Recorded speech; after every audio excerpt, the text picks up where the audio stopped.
Let me ask you to think about a very specific kind of silence. It is the silence of a room at 2 a.m., just you and a glowing screen. When you are breaking a process apart, failing for the 50th time, and refusing to sleep until you force it to make sense. You taught yourself how to code, or how to trade markets, or how to build an audience from zero. You did not have a syllabus. You did not have a professor holding your hand. You stared directly into the chaos of a problem until you dragged a solution out of it. And then you take that raw, hard-won ability, an ability that works in the real world, and you walk into a fluorescent-lit office to sit across from someone who asks you a single, incredibly lazy question. So, I don't see a degree here on your resume. Where exactly did you learn to do this? And just like that, the air changes. You can feel the shift. The HR representative or the junior recruiter stops looking at your portfolio of functional code, or the active accounts you manage, or the actual revenue you generated. They are no longer looking at what you can do. They are looking for a specific stamp of approval.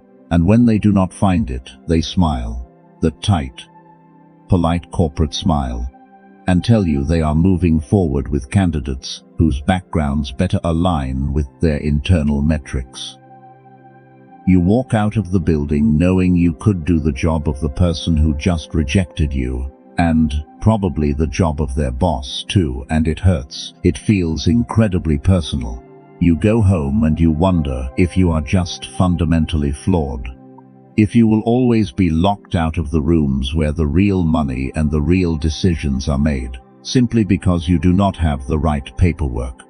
Stop thinking like that. Right now. You are internalizing a rejection that was never about your competence. You are assuming the system is a meritocracy designed to find the sharpest minds and the most capable hands. It is not.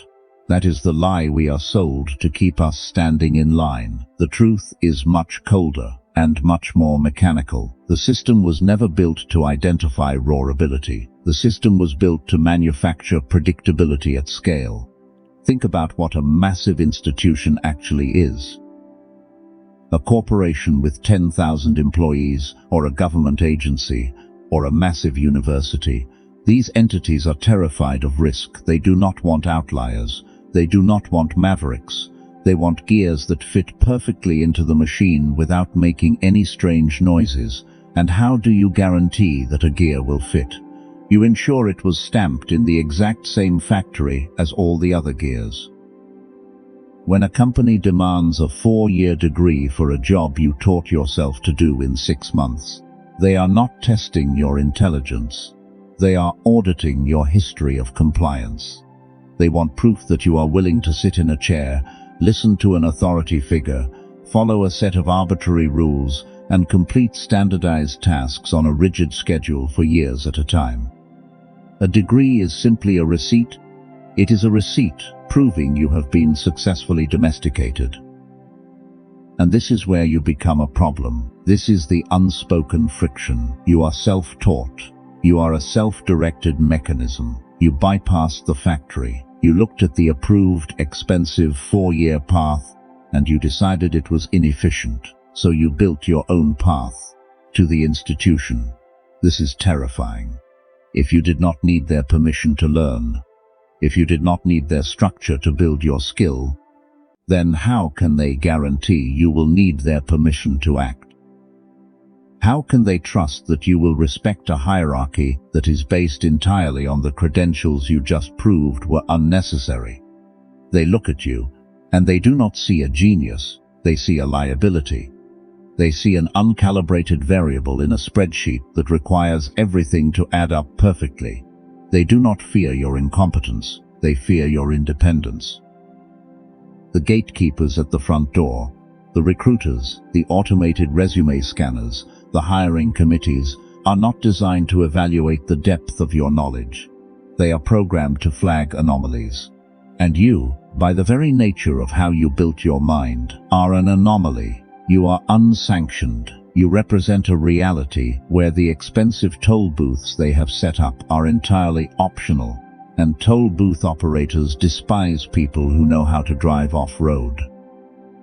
This is the architecture of obedience. It is a massive, interlocking system of filters designed to catch and discard anyone who operates outside the expected parameters. And for years, you have been banging your head against this gate, thinking that if you just showed them one more project or explained your process one more time, they would finally see your value. But they cannot see it, because their survival depends on not seeing it.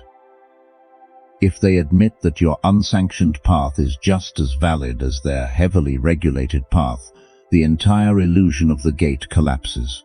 So you have to stop asking why they won't let you in. The question is a trap. It keeps you playing a game designed to exhaust you.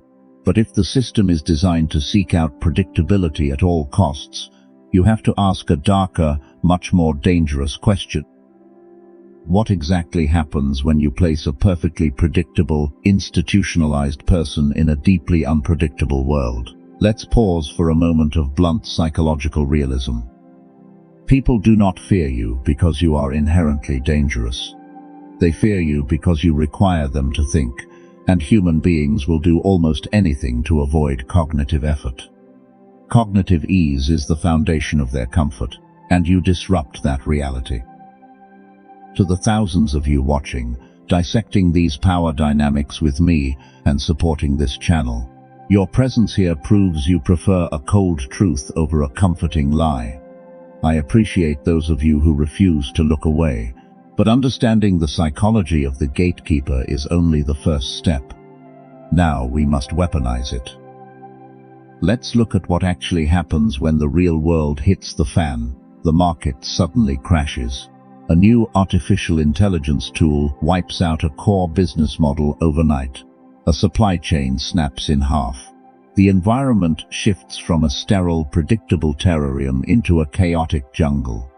Watch the people who spent their entire lives inside the institutional terrarium. Watch the managers with the MBA degrees and the flawless resumes who have always been handed a syllabus.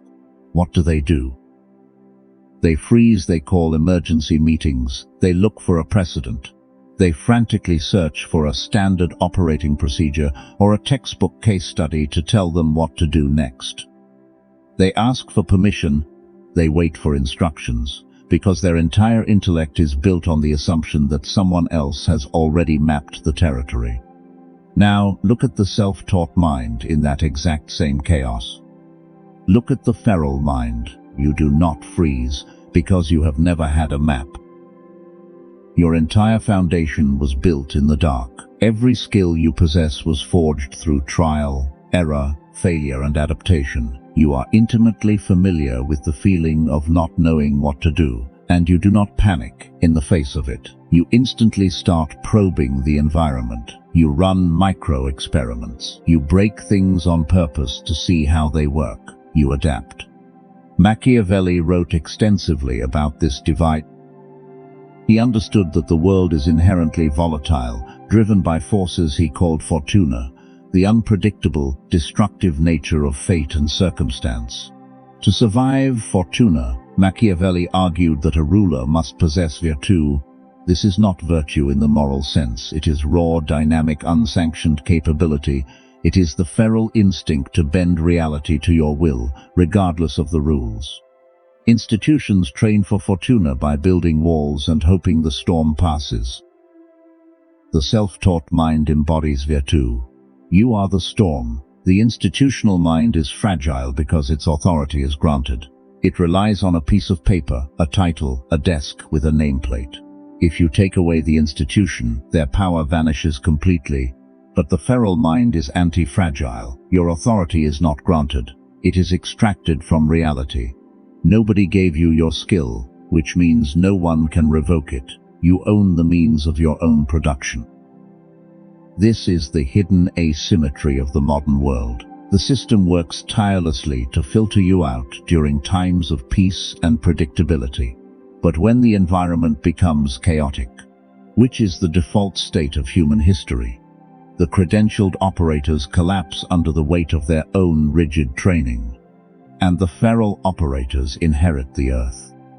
Think about the tech founders who dropped out, the traders who blew up their first 3 accounts before mastering the psychology of risk, the creators who built media empires from a bedroom while traditional networks hemorrhaged viewers. They did not win because they were lucky. They won because they were operating on an entirely different evolutionary timeline.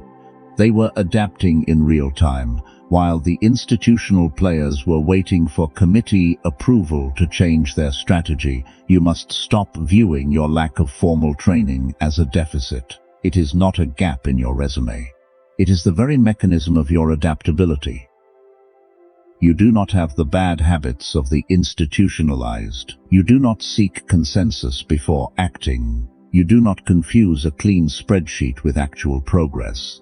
You understand that the map is not the territory, because you have spent your life navigating the territory without one. They do not fear your incompetence. They fear your independence.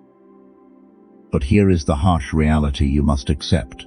Being superior in chaos does not mean the gatekeepers will suddenly recognize your value and invite you inside. In fact, it guarantees the exact opposite. When an institution senses that its environment is becoming unpredictable, its instinctive reaction is not to hire the feral mind. Its reaction is to grip the wheel tighter, to double down on bureaucracy, and to build even taller gates. They will demand more credentials, more compliance, and more standardized testing, desperately trying to legislate the chaos away. You cannot rely on the system to wake up and realize it needs you. The system is a machine, and machines do not have epiphanies. The people guarding the doors are not looking for someone who can save them from the storm. They are looking for someone who makes them feel safe in their ignorance. And this brings us to the most dangerous and pathetic element of the entire power structure, the people who actually hold the keys, the ones sitting directly across the table from you, deciding your fate. Yet despite this obvious advantage in the real world, the gatekeepers will still try to keep the feral mind out. Not because they don't see its value, but because they see exactly what it threatens. Let's look at the person sitting across from you in that interview room, the manager reviewing your proposal or the committee evaluating your pitch. It is crucial that you understand exactly who they are And what they represent. Usually, they are not the founder, they are not the visionary who built the company from the ground up. They are middle management. They are the apex predators of the institutional terrarium. Now, look at their trajectory. They likely took on massive debt to acquire a prestigious degree. They spent years learning the specialized language of their industry, the acronyms, the buzzwords, the polite, empty corporate jargon. They attended the right networking events. They kissed the ring of their superiors. They spent a decade carefully stepping on the right stones, never making a wave, ensuring their performance reviews were consistently exceeds expectations. Their entire identity, their social status, and their financial security are built on the foundational belief that this specific, grueling, compliant path is the only valid way to acquire expertise and authority. And then, you walk in. You do not have the degree. You do not know the secret handshakes. You do not speak their sanitized language. But when they look at your code, your designs, your trading record, or your marketing metrics, they see something terrifying. They see that you have arrived at the exact same destination, or perhaps even further along, without paying the toll. Do you understand what your existence means to them? You are not just a candidate. You are an existential threat to their worldview. You are a walking, breathing trigger for their sunk cost fallacy. If they acknowledge that your raw, uncredentialed ability is equal to or greater than their heavily certified expertise, they are forced to confront a devastating possibility. That perhaps the last 10 years of their life, all the debt, all the subservience, all the hoop jumping, maybe none of it was actually necessary. Maybe they were just obedient. They cannot survive that realization. The ego will not allow it. So, What do? They reject you. But they do not reject you based on your skill. They use the only weapon they have left, the rules of the institution. They find a structural technicality. Great portfolio, but we really require a master's degree for this tier. Or fascinating approach, but you don't have the prerequisite 3 years of agency experience. They build the gate higher, right in front of your face, not to keep you out, but to protect themselves from the truth you represent. This is the dagger. This is the moment the illusion of the meritocracy dies. The rejection was never a verdict on your capability. It was a psychological defense mechanism executed by a fragile ego. The gatekeeper is not evaluating you. They are defending their own life choices. They do not fear your incompetence, they fear your independence. Once you truly internalize this, the emotional sting of being overlooked completely vanishes. You stop feeling inadequate, and you start feeling a cold, clinical understanding of human weakness. You stop asking, "What is wrong with me?" And you start seeing the middle manager for what they are. A captive guarding their own prison. Machiavelli understood that power dynamics are rarely driven by grand, sweeping philosophies. They are driven by petty human insecurities. Rulers and managers do not fear strength directly. They fear the disruption of their internal narrative. When you present yourself as a feral mind, you are not just offering a service. You are holding up a mirror to their compliance. And people will burn down the world before they look in a mirror they do not like. This is why arguing with the gatekeeper is a waste of your leverage. You cannot logic someone out of a position they arrived at through deep-seated psychological insecurity.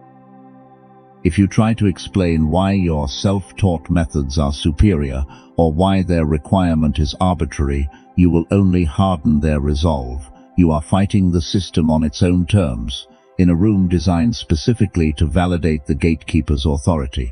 You must stop knocking on a front door that is guarded by people terrified of your existence. The front door is a trap. It is an emotional sinkhole designed to exhaust your ambition. Once you realize that the front door is guarded by people terrified of your existence, you stop knocking on it and you start looking for the structural cracks they forgot to patch. So, you stop knocking on the front door, but you still need to operate within the environment. You still need access to the resources, the capital, or the platforms that the institution controls. How do you move through a system that is actively designed to filter you out?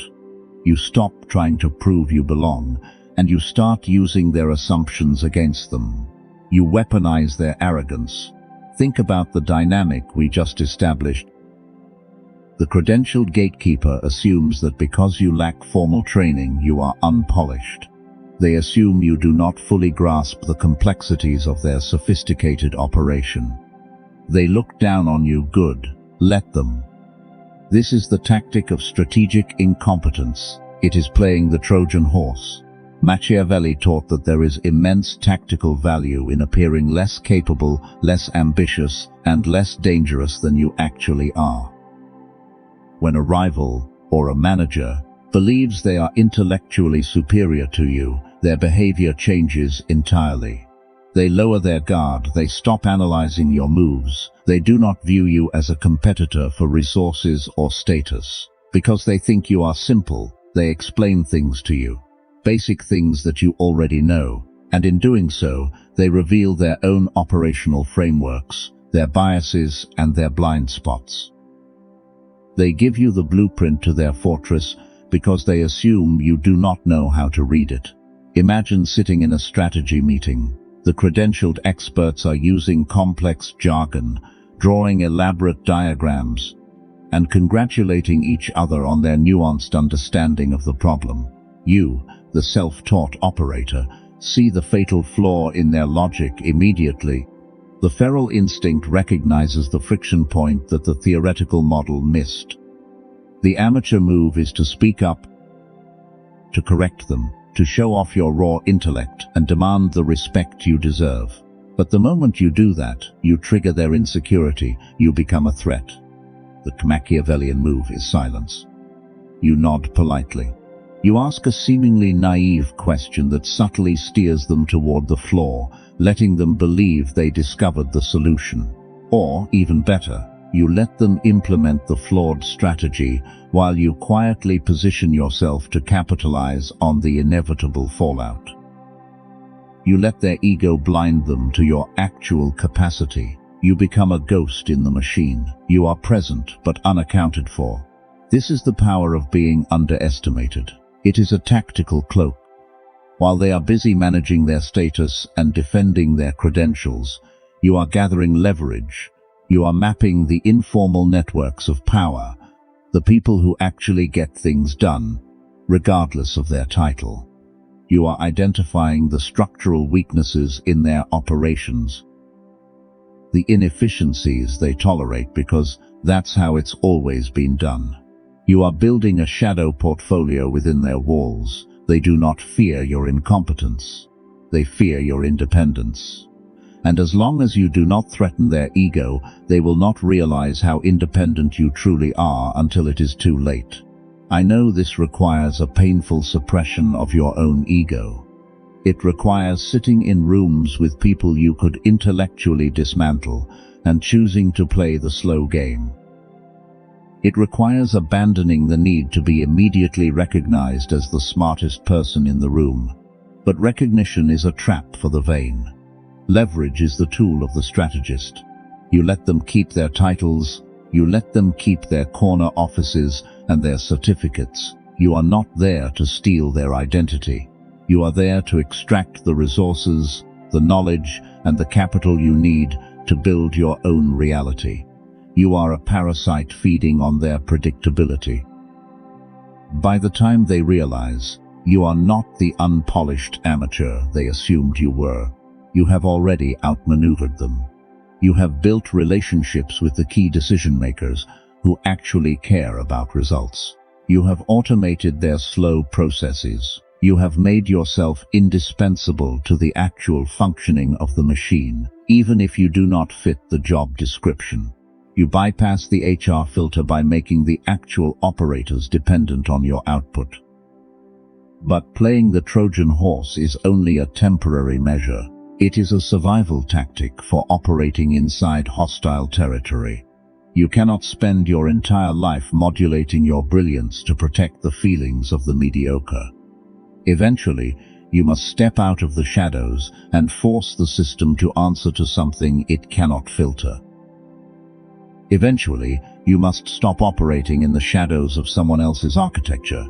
You must stop managing their fragility and start forcing them to confront your reality. How do you bypass the gate permanently? By rendering it completely irrelevant. You do this through the relentless accumulation of asymmetrical leverage. Think about what a resume actually is. It is a plea. It is a standardized form where you attempt to translate your complex, lived experience into bullet points, hoping a stranger will grant you permission to prove yourself. A resume is a tool designed by the system, for the system. The self-taught mind must abandon the resume. You must stop applying for permission and start manufacturing undeniable proof. This means building a public track record of results that is so devastatingly effective, so clearly superior to the standard output, that the question of your credentials becomes absurd. If you are a developer, you do not send an application. You build a tool that the target company's engineers are forced to use because it solves a problem they couldn't. If you are a marketer, you do not submit a cover letter. You run a rogue campaign that generates more engagement in a week than their agency generated in a quarter. If you are a strategist, you publish analysis so sharp that the executives read it before they read their own internal reports. You place the results directly in the path of the people who hold the power, bypassing the middle managers and the HR filters entirely. Machiavelli understood that power is not swayed by argument. Power is swayed by force, and in the modern economy, results are force. When an executive or a founder sees an undeniable result, something that makes them money, saves them time, or destroys their competition, they do not ask to see a diploma. They do not care if you learned it in a university or in a basement at 3 a.m. They only care that it works. The middle manager needs the gate to protect their identity. The executive only needs the outcome. This is where the velvet line returns with lethal clarity. They do not fear your incompetence, they fear your independence. But when you build asymmetrical leverage, your independence becomes your greatest asset. You are no longer asking to be let into the room. You are presenting them with a reality they cannot afford to ignore. You force them to realize that the risk is not in hiring the uncredentialed feral mind. The real risk is letting that feral mind go to work for their competitors. This is not a fast process, it is grueling. It requires an intense tolerance for failure and a ruthless commitment to building in public. It means you will not get the immediate validation of a clear career path or a steady salary progression. You are operating without a safety net, relying entirely on the raw physics of your own output. But it is the only path that actually ends with you holding power that cannot be revoked. Every time you build something without permission, every time you solve a problem the system said was impossible, without a degree, you are chipping away at the foundation of the gate. You are proving that the toll booth is optional, and that is exactly what the modern world is starving for. The institutions are choking on their own predictability. They are drowning in a sea of compliant, certified, perfectly average operators who do not know what to do when the map runs out. The future does not belong to the people who follow the syllabus. The future belongs to the feral minds who can navigate the dark. So, tomorrow morning, you make a choice. You can keep polishing your resume, keep tweaking your cover letters, and keep knocking politely on doors guarded by people who are deeply invested in your failure. You can keep playing a game designed to filter you out, or you can stop asking for permission. You can take all the energy you spend trying to explain your value to the mediocre and channel it into building the undeniable proof that makes them obsolete. Stop complaining about the gatekeepers. Stop wishing the system was fair. It isn't, and it never will be. Look at the gate for what it is, a map of the system's weakness, then walk around it. Build your leverage. And let them watch you take the territory they thought they controlled. Let me leave you with a final psychological truth. The desire for validation is the exact leash they use to control you.